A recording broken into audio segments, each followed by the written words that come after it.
जय माता दी। भक्ति, शक्ति और अध्यात्म का संगम नवरात्र आपके जीवन में नवचेतना, नए चिंतन का आरंभ करे, प्रादुर्भाव करे, ऐसी शुभेच्छा के साथ आप सबको नवरात्र की हार्दिक शुभकामनाएं। नवरात्र हम क्यों मनाते हैं? नवरात्र का नाम सुनते ही अनायास ही हमारे जीवन में शक्ति और साधना का संचार होने लगता है। शक्ति का ये महापर्व हम 9 दिन तक लगातार मनाते हैं।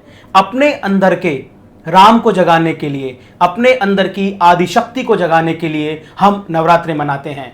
यह मेरा शक्ति से अर्थ है हमारे अंदर का धर्म, हमारे अंदर का कर्म, जिसे हम जागृत करते हैं और साथ ही साथ हम वध करते हैं रावण का, यानी हमारी बुराइयों का, अधर्म का, पाप का, काम, क्रोध, वासना का। तो आइए इन 9 दिनों में शक्ति की साधना करें और अपने अंदर के राम को जगाएं, रावण को मारें, महिषासुर को मारें, शुंभ निशुंभ को मारें।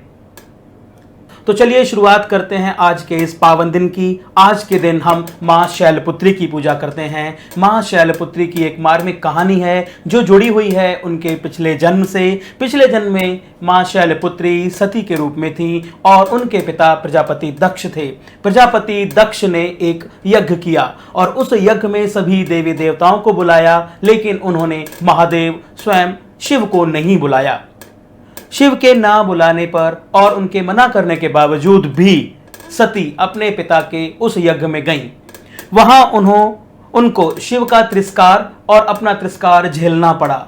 बड़ी ग्लानि का विषय देवी सती के लिए था। देवी सती ग्लानि से इतना भर गईं कि उन्होंने क्रोध के वशीभूत होकर अपने आप को अग्नि के हवाले कर दिया, यानी अग्नि स्नान ले लिया। अग्नि स्नान के बाद ये बात जब जैसे ही महादेव को पता लगी तो उन्होंने अपने एक सेवक वीरभद्र को वहां भेजा और वीरभद्र ने प्रजापति दक्ष का सर धड़ से अलग कर दिया।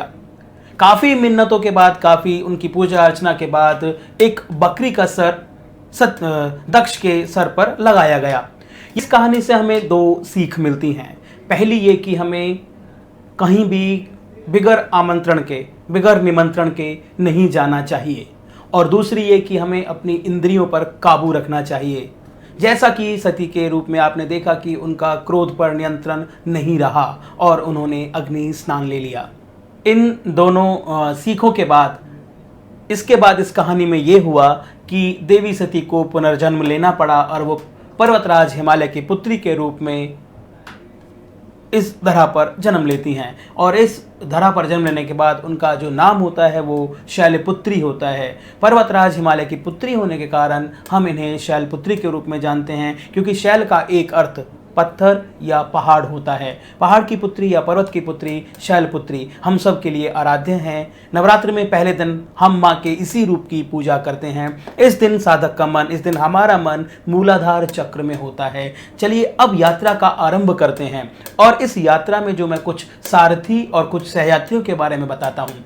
इस यात्रा के जो पहले हमारे सारथी हैं वो हैं मंत्र।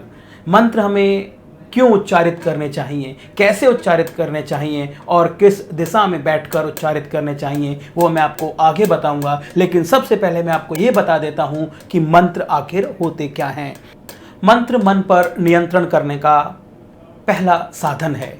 मंत्रों की सहायता से हम लोग अपने मन पर नियंत्रण कर सकते हैं। मन पर नियंत्रण करने का अर्थ मेरा ये है कि मन हमारा इधर उधर भागता है, उसको हमें केंद्रित करना है।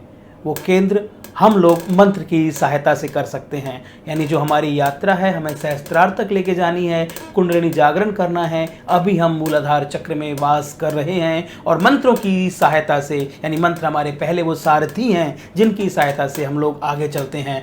श्री कृष्ण ने अर्जुन को भागवत गीता में मन पर नियंत्रण रखने की सलाह दी।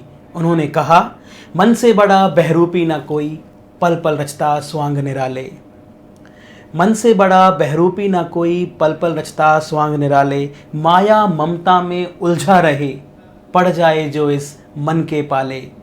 माया ममता में उलझा रहे, पड़ जाए जो इस मन के पाले। मन के बहकावे में ना आतू, मन के बहकावे में ना आतू। मन राह भुला दे, भ्रम में डाले। तू इस मन का दास न बन, इस मन को अपना दास बना ले। तो आज की ये यात्रा, आज का ये सफ़र इतना ही आप ये समझ पाएंगे कि आपको अपने मन को नियंत्रण में रखना है, काबू में रखना है, मन की गति को समझना है। जय माता दी।